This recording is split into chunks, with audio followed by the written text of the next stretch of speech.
Welcome again. Thank you for joining us and giving us your afternoon on a Thursday. And it's a pretty day outside. I haven't been outside, but it looks nice from the window. So hopefully some of you guys got some fresh air today. My name is Berenice Pan. As you guys know, work for Family and Community Engagements for Chicago Public Schools. And as I mentioned to you guys every time, right? I'm an alum of CPS, a parent of CPS. My munchkin is in 6th grade. So I think today's topic for social emotional learning, it's going to really hit the spot for a lot of us parents and how we're dealing with learning at home for those folks that are sending their kiddos back into the building. So we're going to go through some maintenance before, just the same instructions so that folks who haven't joined us just know what's going to happen today. So thank you everybody for joining us. So as you know, today's session is going to be recorded. So for those parents that are not able to join us today, we put the videos on our YouTube account so they can go and see them whenever they have some time. And bear with us. I know some of you guys email me like, is it up? Usually it's up on Fridays, but give us time until Monday to make sure that our communications team is able to upload it. So thank you guys for your patience. And as always, we're going to start the conversation with the questions that you guys provided during the RSVP. Many of you guys have some really awesome questions, so we're going to get started with those. But before we get into that conversation, the social emotional team has put together a presentation for us. So we're going to go through that with some information, and then we'll go ahead and start with the questions. And then 15 minutes before the end of the session, the Q&A is going to be open. So if you guys have some questions, additional questions that weren't answered, you can pop them in there. We're going to try to get to those questions, but keep in mind, right, if the conversation is good, I might not get to those. So I apologize in advance, okay? And like I said, today we're going to talk about social emotional learning in Chicago Public Schools. But before we get to that, I want to make sure that you guys know what's coming up. So these are our headliners for March. So make sure you guys all get the emails. Make sure if you're interested in the topic that you do the RSVP and put those questions if you have them through the RSVP so that we can have them and be ready for you guys for the session. So today we have two amazing speakers, and I'm going to stop sharing my screen for a minute. We have with us the Executive Director for the Office of Social Emotional Learning, Hellen Antonopoulos. Sorry if I said it wrong, but okay, thank you. And then we also have the Manager for Positive Behavior also from Office of Social Emotional Learning, Brian Thompson, is with us. So thank you so much, guys, for joining us. If you can do me a favor, introduce yourselves, just tell us a little bit about yourselves. Great, thank you, Berenice, and thank you all for joining us this afternoon. I'm Hellen Antonopoulos, Director of the Office of Social and Emotional Learning. I'm actually a social worker by training. Before coming to the district, I'm here, this is almost year number 8.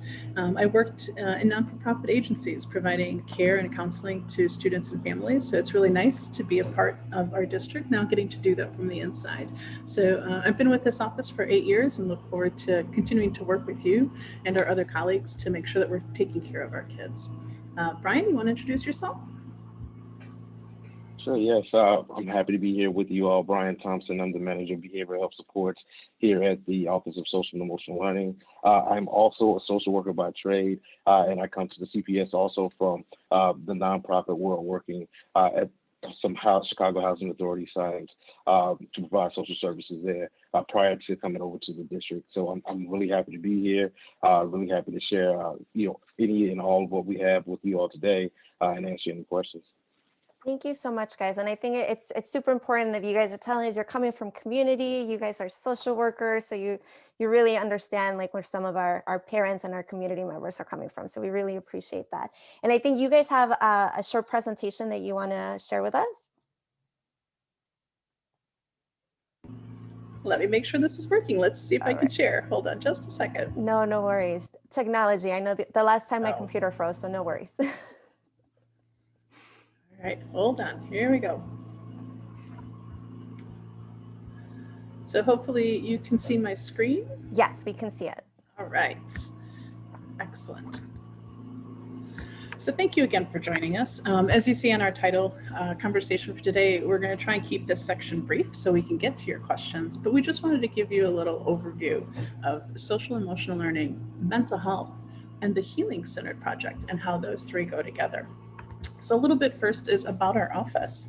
Our office works to develop safe and supportive school communities. That is our goal. And so that happens in many ways. And one of the first and best ways that that happens is by helping school staff, especially teachers, build caring relationships and safe spaces, emotional safe spaces in classrooms and throughout the buildings.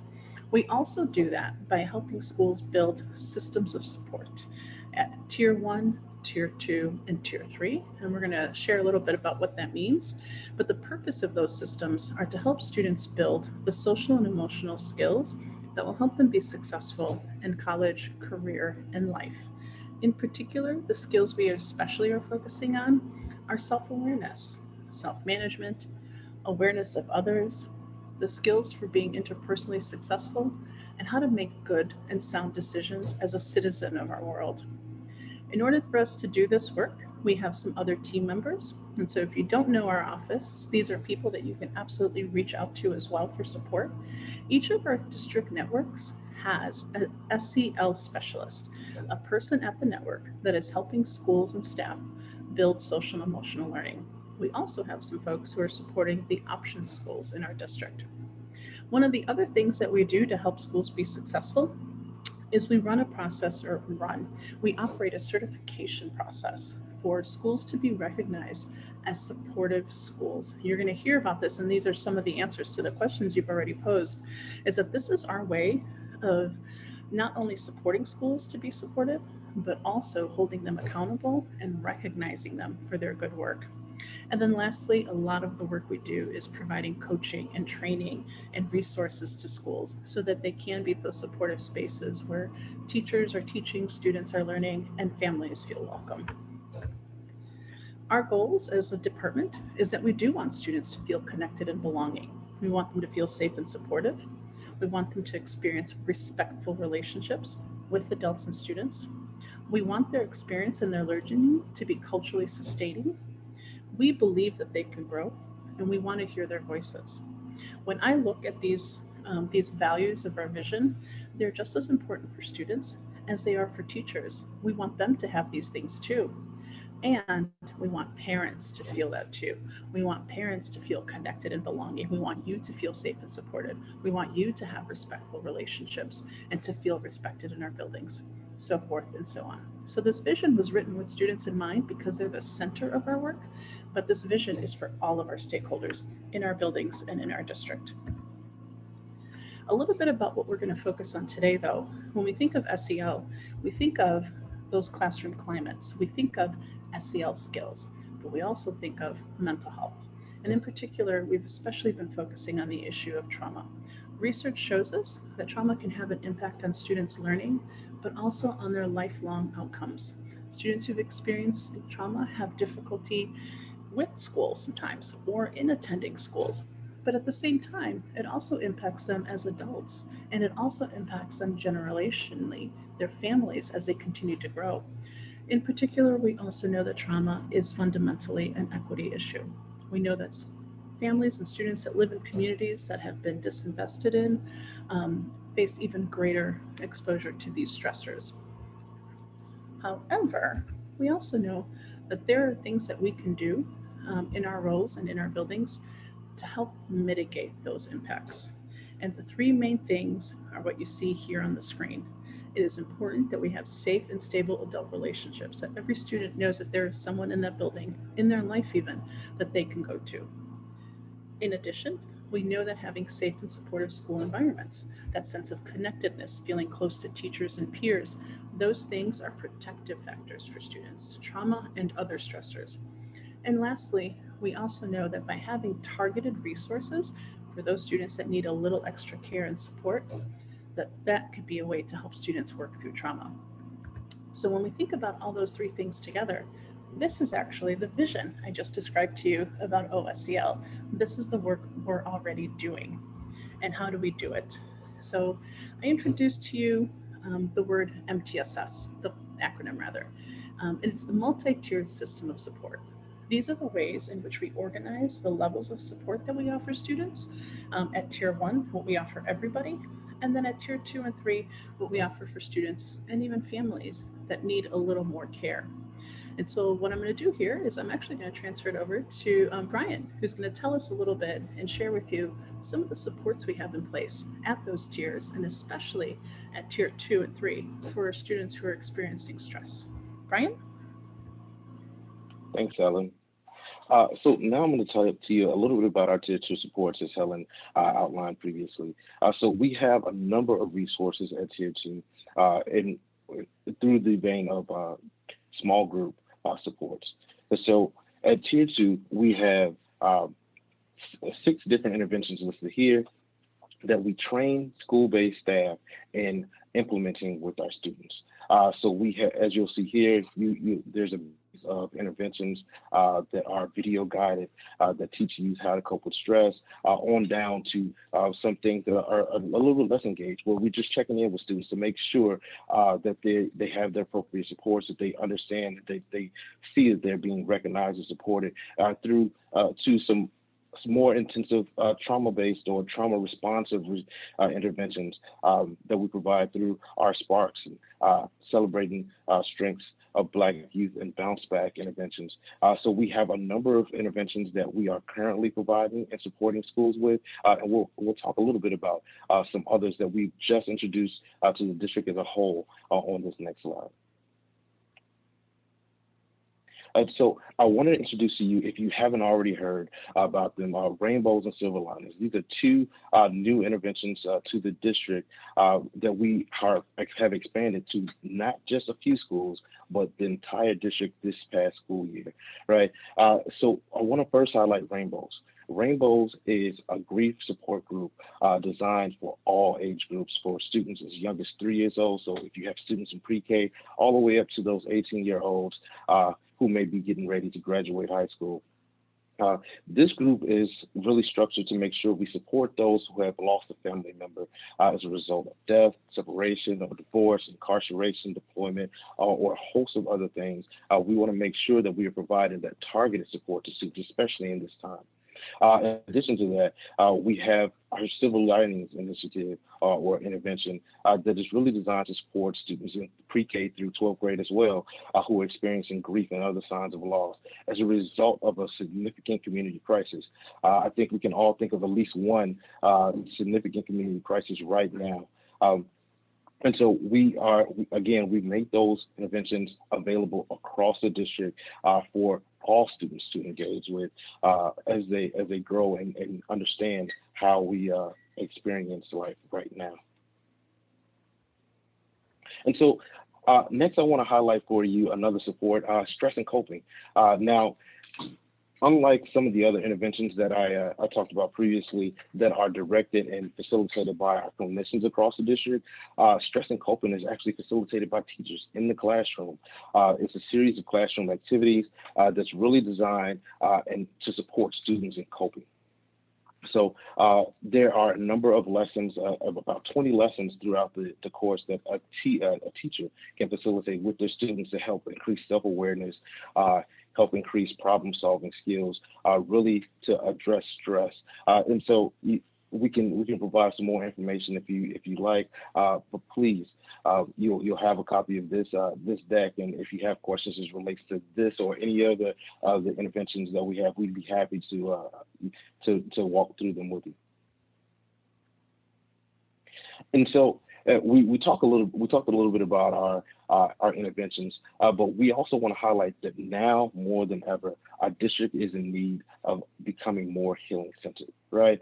So we have 3 critical priorities: our 5-year vision, our equity framework, and we have the push to make sure we recover from the impact of COVID-19. All those things are really forcing and pushing us towards becoming more mindful of the entire student, more mindful of our staff, and we're really making sure that we are creating safe spaces for our students for collective healing, to make sure that we are collectively making sure that we're growing relationships and creating supportive environments for each of us to grow and develop, not only our students, but our staff.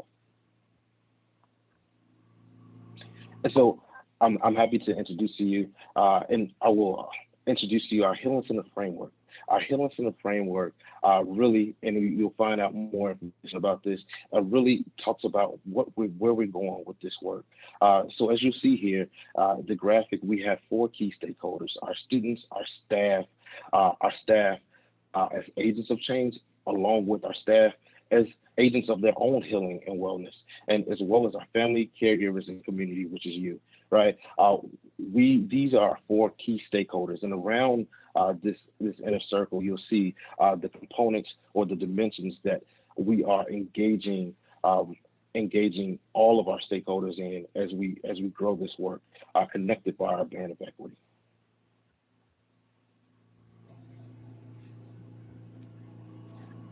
All right, and so talking a little bit more about our individual stakeholders, we want to make sure that we have schools, as Helen mentioned earlier, the schools and school staff are places for healing, right? We want to make sure that when students walk into those school buildings, that when we engage with our students, that these are spaces where students feel safe, supported, and feel open enough to make sure that we are able to address their needs.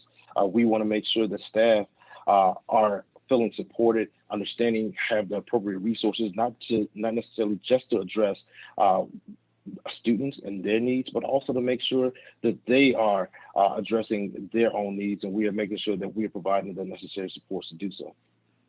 We want to make sure that every student is playing an active role in their own wellness, knows where to seek support, and are building skills to live healthy lives throughout their career here at CPS and beyond. We also want to make sure that you, families, caregivers, and communities are also able to provide the necessary support for our students, right? So we want to make sure that we're giving you the right resources to make sure you can support them when students are in school, and making sure that we are connecting you to them and to our school communities. Thank you, Brian. So what we wanted to share with you as we close out today and get to our questions are what some of those resources are. We know that many of our students may be returning to school buildings, while others may be remaining in remote learning. On the left-hand side, you'll see that this is our website for SEL in remote learning. It's accessible to schools as well as to families. There's resources in here for supporting your students around social emotional learning, and there's resources for mental health. Remembering, of course, that SEL goes across those 3 tiers, and that there's more than just mental health. There's the building of those SEL skills. We've also shared with you, though, a list of agencies, because we do know that students and families are feeling extreme stress. And so these are agencies that have been funded by Chicago Department of Public Health, and they specifically serve youth and families. Many of these agencies also provide culturally linguistic services. And so we hope that you find somewhere here a partner that can provide care for you and your student. But again, also just remember to reach out. Our district has staff in buildings and throughout our district that can help connect you to resources and people both in the buildings and in your community to make sure that your students get the care, social, emotional, and mental health supports that they need. Lastly, on the right-hand side, we know that there are times where there may be experiencing a crisis. And so whether it's for you or your family or your students, we just wanted to share with you some text or quick hotline numbers that could be of support. Again, these services also are available in different languages, in particular in Spanish. So these are some of the resources we wanted to share with you. And I look forward now to answering your questions and getting to talk together. Berenice, would you like to, what we do next? What's our next steps? Absolutely. No, thank you guys. Yeah, if you want to stop sharing your screen so we can see each other as we have a conversation. Thank you guys. And I think that was a lot of really good information, some new information the parents might have heard, right? Like you were talking about MTSS, and I know they've heard it, but now hopefully they have a little bit better idea what that is and how they as family, right, and community fall into like that support system that you guys were talking about. So thank you so much. As always, for our participants, we will send out this deck to you guys. We will send out all these links that were in the deck so you guys can click on them and go visit those lists. So we'll provide all that for you. So don't freak out. We will send it to you guys. Nobody has to take screenshots. We'll send that out to you guys. So thank you so much, Brian and Helen. So we're going to get started with some of the questions that we received from our parents who are SBP. So we're going to get started with Brenda from Inner America, and she has a few questions. So we're going to get started with a couple of them first. So her first question is, for transparency purposes, right? Can your department require schools to document how they're implementing intentional SEL into their daily or weekly practice, so into the curriculum, for all parents and stakeholders to see? So is that something that you guys require? You're on mute. Happens every time, no worries. All right. I was going to say, thank you for asking the question. This is one of the questions I really enjoy answering because it helps me to, it allows me to explain to people how SEL is on a continuum. So I think it's important, kind of like we were just explaining, to understand what do we mean by social emotional learning? What's included? So SEL includes things like restorative practices and positive school climates, teaching those SEL and social skills, as well as providing mental health services. So when I got Brenda's question, I was like, I wonder which one she's referring to. And so there's two parts to this answer. So the first is that we don't require them to document or prove to us that they are doing the first part of the answer, which is restorative practices, teaching skills, building positive climate. However, we do have a way of checking, and that was the supportive school certification process that I explained. In order for a school to earn a certificate that shows that they are a truly supportive school, they have to give us this evidence. So it's in their interest to do it anyways. And I can tell you that actually, since we've started the certification process, most schools now have already adopted putting SEL into their school schedule. Even though we can't mandate it, they know that if they're going to be a supportive school, they have to do this. In addition, a little bit about some of the mental health requirements. Brian introduced and shared with you some of those small groups, like the support groups, the trauma groups. Schools are required to enter that. And so that's a little different. And so we always want to make sure that we're keeping track of the kind of care and support we're offering students, and parents themselves also need to be informed of that. And so please know that even though our school-wide tier 1 practices aren't documented, we do have ways of encouraging, if I could put it that way, our schools to document those things, and that those services at tier 2 and tier 3 of that MTSS triangle, those are things that they are required to document. Brian, did I miss anything? Anything you want to add to that answer for Brenda? I think you covered it.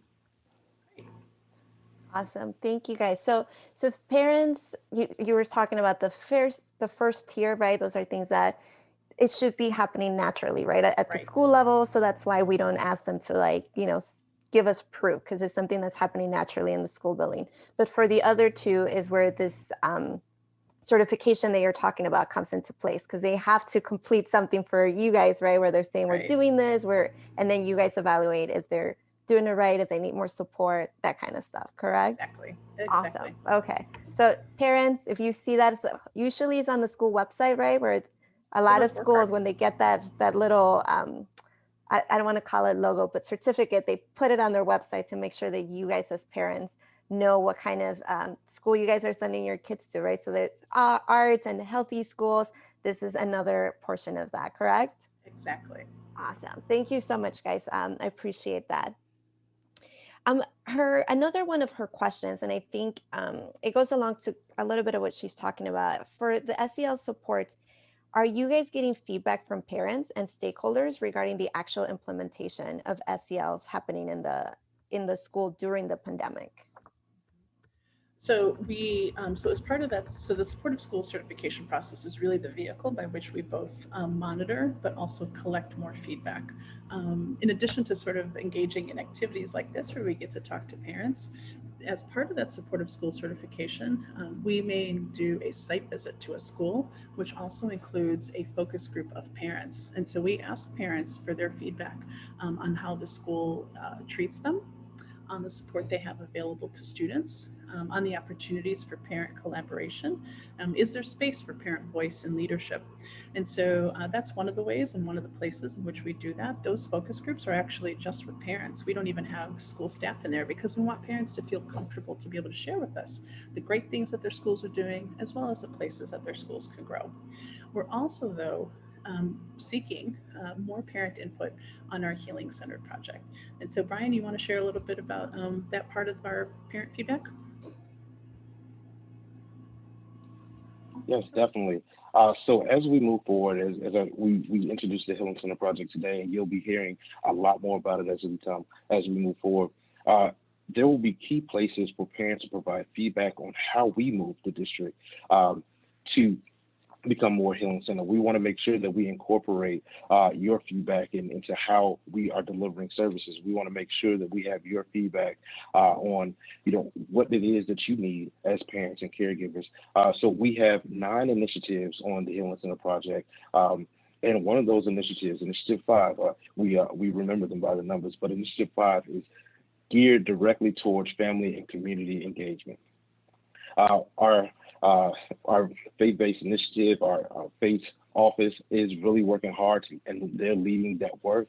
And you will see resources pouring out from that group. You will see additional input. There will be, they're working on creating venues to make sure that you all have the space to make sure that your voice is heard.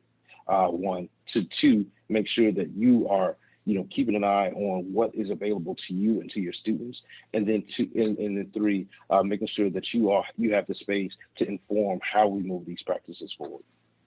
Yeah, thank you so much for that, Brian. And so I think for parents, this is when us as space managers send you guys emails and information to help us do these focus groups.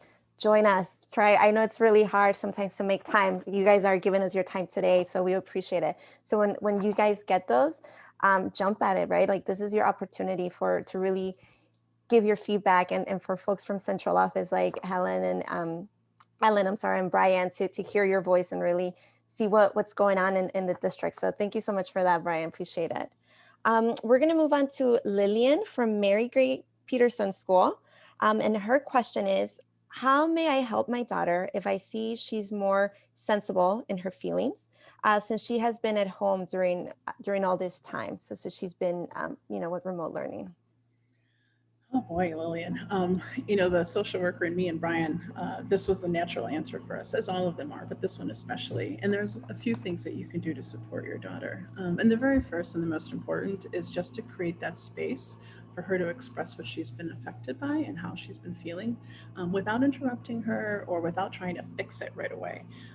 Oftentimes, when I get to work with teachers, I encourage them to just ask students simply, as you can as a parent, how are you? How did your day go today? What's going on?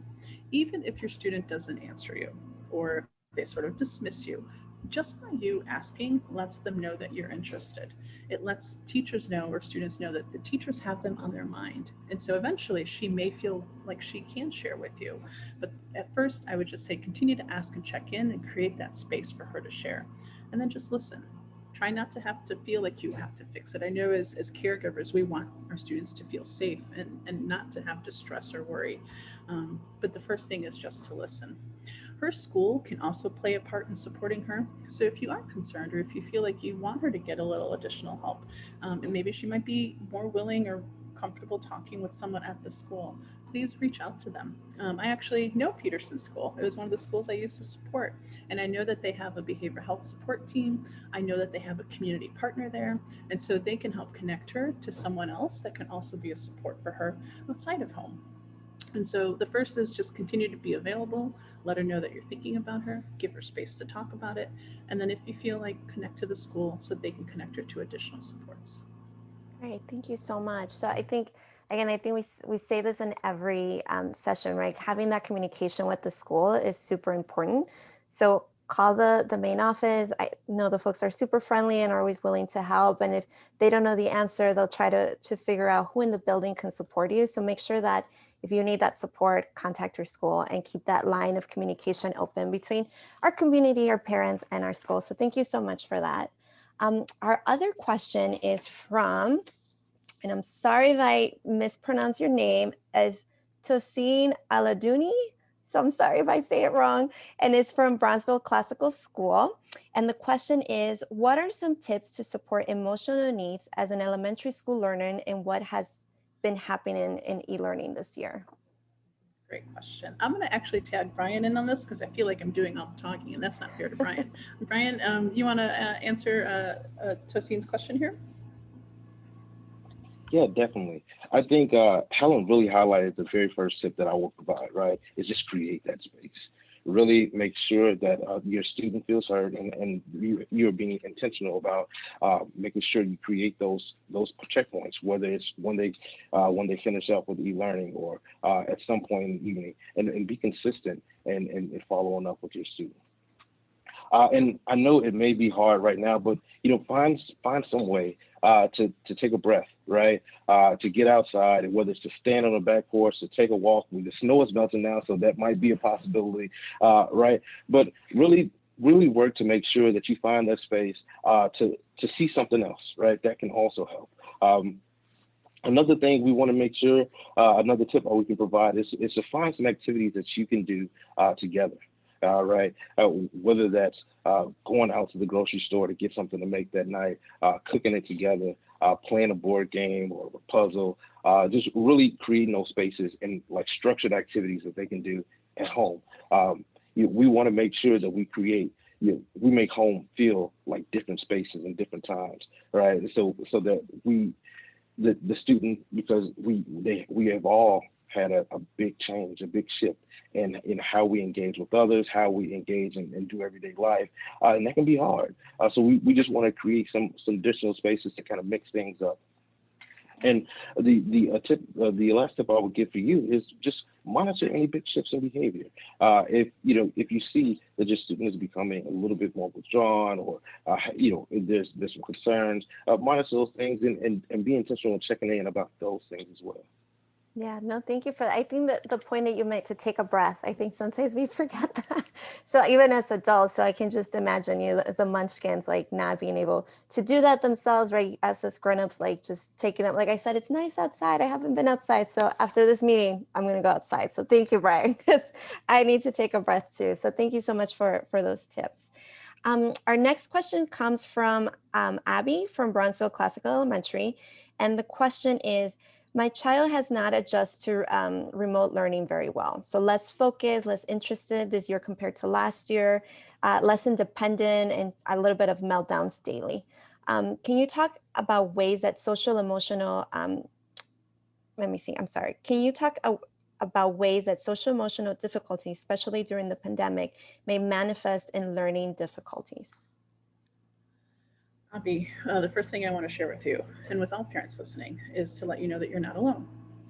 We have seen this happen for many students and families. This is an unusual time for sure. And so students are responding in different ways.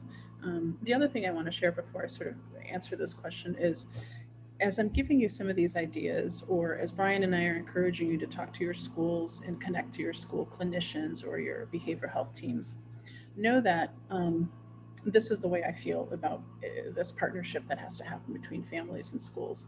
In our buildings and in our communities, we have mental health professionals. We have people like Brian and I who do this for a living. We're the experts in mental health, but you are the experts of your children. No one knows them better than you do. And so the first thing to answer your question about how this may manifest is to say, how is this looking for your student? How is your student different than how they usually have been? And recognizing that some of this is okay and typical because of the circumstances. They're unusual. We should expect that students may engage or display some of these behaviors because this isn't easy for anyone to adjust to, regardless of their age. Some students and some adults have greater capacity or develop different skills for responding to these stressors. And so I don't want families, and especially, as we think of, the ways in which these behaviors are manifesting, to think that there's something wrong with your student, because there isn't. This is part of how our behavior develops and grows. But just thinking about, what was your student typically like, and what are they like now? And as clinicians, one of the things we look at is, how intense is the behavior? How frequently does it happen? And how long does it happen for?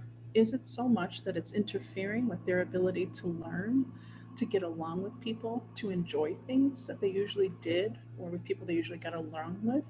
And so it can manifest in different ways, including impacting learning. And you mentioned some of the examples actually was less focus, maybe less motivation, less frustration tolerance. And so keeping an eye on what are some of those patterns that maybe you're seeing. And again, trying to understand what are the triggers that are leading to that? And as Brian just shared, what are some ways in which perhaps you can break up the day to give your student a break from that virtual learning to help them regain some of that self-awareness and self-management and patience for this. In terms of how it impacts your students academically, I would absolutely say to keep in touch with their teachers, right? Just like I'm a mental health expert, they're an academic expert. But keeping your students engaged, checking on how they're doing with their assignments, even how are they participating when they're online, those are some ways to monitor. But really keeping in touch with the school is the best way that we can all together keep an eye on the whole child. Thank you so much for that. And I think it was really important what you said, like it resonates with me as a parent, right? That like some of these changes are normal because of the circumstances that we're going through. And obviously because kids are growing up and there's changes. So I think it's important for parents to hear that, right? And really like listen to us as we're saying that. Cause I think as a parent myself, like I freak out with my kids not doing something. And I'm like, what happened, my baby, right? So I think it's important for parents to see that, like you said, we're not alone. It's happening right across the country, not just our district. But like you said, just monitoring it and keeping in touch with the school is super important. So thank you so much for that. Our next question comes from Courtney from Newfield. And her question is, what plans does CPS have in place to support the school community when there is a death of a student or a teacher due to COVID? Brian used to be part of our CPS crisis management unit. So I'm going to let Brian answer this one too. Brian? Yeah, definitely. Thanks, Hellen. So when we talk about supporting students through loss, the first thing I want to point out is that loss has always been a priority. Supporting students, families, and school communities through loss has always been a priority for the district. And so there is a team, the CPS crisis team, that will respond whenever there is loss, whether it's a teacher, whether it's a student, and they will come out to the school. They will make sure that the school has an adequate support structure and make sure that we, one, deliver the news appropriately, two, make sure that we identify those students who might need some additional support, and three, help to structure what that support might look like following that initial response. And so in addition to that, we've also added some supports, which I kind of mentioned earlier today when we presented our slides. We have a couple of additional supports to provide or increase our interventions for grief and loss. Right. So we have our rainbows groups that are specifically geared to support grief and loss in the school community. We want to make sure that students have support groups where they can share their experiences, can hear from their peers, and can grow and heal together. In addition to that, we also have our Silver Lions groups that are, in addition to just loss, because we know this is a crisis. We know that we have friends, we have family members that have experienced loss, and we want to make sure that we are addressing the grief associated not just with those individual losses, but our collective feelings of loss as well. Thank you. Thank you so much for that question. And I think, like you said, right, having people that we know that have passed away or that have suffered loss is really important to keep that. Sometimes that also affects us. So thank you for all the supports that you mentioned. And as we said earlier, we're going to send the deck out. So parents, you will have this information. You'll be able to see it and read a little bit more about it. And then if you have questions, obviously you can contact us or your school. In addition to that question, this is the same question, another question from Courtney, is as it stands currently, CPS ratio of mental health practitioners, psychologists, counselors, and social workers is significantly lower than what is suggested by the national organizations of each profession. What steps is CPS taking to address the need to hire more mental health professionals? I can take that question. One of the things that I like about this question is that I get to talk about what we are doing to address just that very question, but also because it's a great way for us to demonstrate how our offices work together. And so you mentioned psychologists, counselors, and social workers. None of those people actually work in our department. But yet our office is really involved in helping schools build systems of support for mental health, and provide those mental health interventions. But it's those psychologists, counselors, and social workers that do that. And so this is how I'm really proud of the work that we do in partnership with the other offices in the district that do this work. And I can speak to them knowing that our Office of Diverse Learners and Support Services, our Office of School Counseling, and our Office of Student Health and Wellness are all working in partnership with our talent office to work towards hiring more social workers, counselors, and nurses. And so in particular, I can also speak to, I know that our one of the projects that we currently have in place is helping to train nurses to also be providers of early intervention and mental health supports. And so really looking not just at our psychologists, counselors, and social workers, but other people with that kind of clinical background that can be a resource to our schools. So each of those offices is working with the talent office. And I know the goal is eventually to have a social worker and nurse in every school, and for us to get to the ratio that has been recommended by ASCA for our school counselors. Yeah, thank you. Thank you so much for that, guys. Appreciate. The last question that she had is, what mental health support will be made available to students and families who have elected to remain remotely? Brian, want to take this one? We're going in turns, I feel like. That's your thing. So the answer to that question is simple. The support won't change. So the supports that are going to be available, if you have a student that is going back to school, will be the same supports that will be available virtually for students who remain remote. So if your student is experiencing, whatever that concern may be, you can reach out to the school personnel, whether it be the counselor or the social worker at the school, and they will make sure that they follow up with your student and get the appropriate level of support and care. Awesome. Thank you I so wanna- much. Go But ahead. Anise, if I could just add one more thing. Brian mentioned community partners. So I do want to let you know, one of the things that the district did was we created a process by which we would vet partners and monitor them and give them access to provide supports virtually too. So that was that's very different for us. But that was one of the things that was really important for us to make sure that we could keep mental health services accessible to students. So it's both the school-based staff and community partners that will be able to continue to provide those supports virtually. Thank you. No, thank you so much for that. And thank you for bringing that up. Again, the communication with the school, right? Like if you need support, we need to make sure we call, we talk to the teachers, we send an email, and try to find those services for our kiddos. So thank you so much, guys, for that.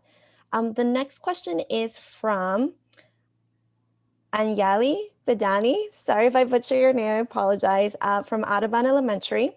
And the question is, how are you addressing the SEL need of learning at home students who may be fearful for their education and staff and classmates in the school building? So students, regardless of their concern, as Brian mentioned, will continue to have access to school-based supports or virtual supports. And if there is a concern for a peer or a teacher of themselves, we always encourage them to let a trusted adult know or to ask to speak to a school counselor or social worker. You can also request a check-in on behalf of your student. In addition, one of the things actually our Office of Student Health and Wellness and in the materials that we provided as an office is lessons or resources that teachers can offer or facilitate for their students to help them understand and to reassure them, including, as Brian mentioned earlier, that stress and coping, some of those strategies in the classroom or through virtual or in-person learning to help students manage those fears and those emotions. So please, again, I feel like this is our common answer, is like reach out to your school, know that there are people there to help. Yeah, no, for sure. Thank you so much. And I think it's a way just for parents, right? We keep refreshing that. You said that information, right? It's super important. Another part of her question is talking about like the fear that students might have, right? If they are in the building and they see staff that might not be wearing their mask correctly or not keeping social distance between students, right? How is CPS helping the students process that, being scared of those things? Yeah, and to know that, our expectation is that our students and staff are engaging in all the social protocols that are important for maintaining health and wellness, and safety protocols as well. We do know, though, there may be some students who may need an exception based on health reasons. And so it may be possible that your students in a school with, someone who they see in the hallways or some reason maybe has permission to not wear a mask. And so again, back to we have created materials to help schools be able to have those conversations with students. In addition, if there are students who are engaging in that behavior on purpose, we've also provided guidance to our schools and our school leaders around how to respond to that behavior without, having to suspend a student, but to have conversations with students to understand the impact of their behavior to others, including, physically, how that might impact a student who may become sick, or also just emotionally if it causes stress and fear in another student. So we try to cover our bases to proactively teach the importance of those safety precautions and behaviors, to help students understand that there may be some students or staff with exceptions due to other health reasons, and then to have a response plan for our staff to address students who continue to perhaps and possibly purposely and not be able to comply with that. No, thank you for that. And I think it's important for what you said. Like, there's already, supports that teachers can do in the classroom to kind of like help them process this information. So that's nice to hear that's already been in place. You guys have already thought about it, and we're hopefully a little bit ahead of the game once the kiddos are back in the building. So thank you so much for that. One of the other questions that she also has is about internet service, right? The kids who, the fact that the internet service may not be working well, and then the teacher and students online, and creating the sense of for students of not belonging because they're not able to connect. So how are we addressing that issue with SEL? That's a great question, especially when you think of at the beginning, I described how one of the goals of our office is that sense of connection and belonging. So this was really important for us. When we first had to go remote last year, we quickly turned around and developed guidance for our schools on activities that they can do with students in the virtual space to continue to build that sense of belonging through this monitor. But we also know that not all students were able to access that. I know that, teachers were putting together packets for students who didn't have that technology available to them at that time. And some of those packets included SEL materials. A lot of our schools use those SEL curricula at Tier 1 that we talked about, things, curriculum such as Second Step, or PADS, or Sanford Harmony. These are materials around building those SEL skills, and those curricula include packets or worksheets or activities for students to continue to build that SEL connection. They also include materials for parents so that parents can help to rebuild and support their students' SEL skills. Unfortunately, to your question, specifically about the technology interruptions, any of those technology interruptions absolutely are being addressed by our ITS department. And so again, if you do have concerns about the accessibility of technology or the stability of that, please reach out to your school's leadership or IT team. Thank you for that. And I think we had the chief for ITS a couple of weeks ago, I want to say. So we did give that information. So parents, again, right, if you free reduced lunch, you guys are able to do the Chicago Connected. So make sure you go call your school, let them know so they can set you up with the information that you need to get connected. And I know he talked a little bit about the speed of the internet as well. So it went up. So that is going to help us a little bit through this process. So thanks for that. So thank you so much. And again, if you need help, contact your school. We do have a question in the Q&A, and it says, how do you guys plan to outreach to parents to get them more involved? So far, the schools are not receiving as much feedback from parents, from parents. They're not involved in the decision-making part of the reopening plan. So I don't know if this is an SEL question so much as just an overall, but I think for the purposes of SEL, how are you guys getting parents more involved? That was actually a question we had this morning as part of our management team. And so, the first thing was the SEL website. So the first level of involvement is just making resources available to you. But the second level is actually having an opportunity to interact with you. And so Ask the Expert is definitely one of the first ways. We are in the process of designing a series of, I want to say workshops, but like opportunities for having conversations or sharing information around this that we'll be bringing to our friends at FACE and hopefully offering through our own website for parents to be able to access us. In addition, one of the things we've also made available, or will be making more available rather, is we've designed a restorative practice toolkit for parents for how parents can have these sort of restorative conversations with students, but also in how teachers and parents and families can build restorative relationships and partnerships with one another. And so for me, that's, for the SEL component, we haven't had as robust of a plan on. We acknowledge that, but it's something we are working on, and this is one of the first steps. So in addition to this and the Healing Centered Project, where parents are a key stakeholder, there is an entire committee dedicated just to how to support and engage parents. I know we'll do better as the future comes along. Yeah, no, for sure. And again, parents, we will send links out and information. So don't freak out. Like, did I catch that? We'll send it out in the email tomorrow. So you guys, we all have your emails because you RSVP, so that will be sent out. So thank you so much. The other question, go ahead. Yeah. I see Brenda's question about Network 5, and Yeah. I'm excited to tell her, yes, Brenda, we have someone. In fact, earlier today, I was doing a training on how to build behavioral health teams in schools, and your Network 5 SEL specialist is a gentleman named Hellen. Dominique was on the training with me. He helped to facilitate a little bit, so definitely reach out to Network 5. And part of the resources you'll get a list of all of our network specialists. So in case you don't know what network your school belongs to, reach out to us or your partners at FACE. We'll let you know. But then you can see who's the SEL specialist, and we finally do have someone for 5. Thank you, Brenda. You should be totally happy about that. And if you guys don't know what network your school is, you can go to the CPS website and just locate school, and it'll tell you, once you put the school's name, it'll tell you what network you belong to or your school belongs to. If not, like Hellen said, just reach out to us and we'll find out and let you guys know. So thank you for that. The other question that we have is about vendors. How can we get more vendors to help and be part of this contact list? You see me and Brian smiling. We mentioned at the beginning, we were partners to the district before, right? We worked in agencies. So I really value the importance of the services that vendors could give. Even if we do have counselors in every building and social workers and nurses in every building, at least one, it will never be enough to fully provide all the supports that some families need. And some families may feel more comfortable talking to a vendor than they would someone in the building. We get that. We want families to have choices. And so it's really important for us that we build a network of partners. Brian and I have talked about the Healing Center project. One of the committees is about parents. Well, there's a whole other committee that's dedicated to raising and improving the number of vendors that are available to schools. Currently, that's one of the things our office is specifically focused on.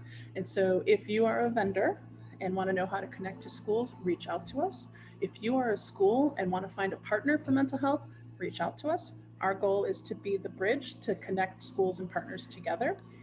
Lastly, our office also does a request for proposals. We put out this opportunity for agencies to become vendors to the district and to become preferred vendors, favored vendors to our office.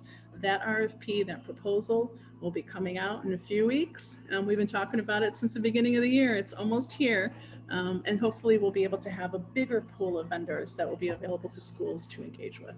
So I'm really excited about that. I'm glad you asked, Joseph. It's good work, and I'm really proud of that work, and I can't wait to do more of it. Awesome. No, thank you so much for that. I appreciate it. And Brenda put yay for the information that you gave her. So she's happy. Thank you so much.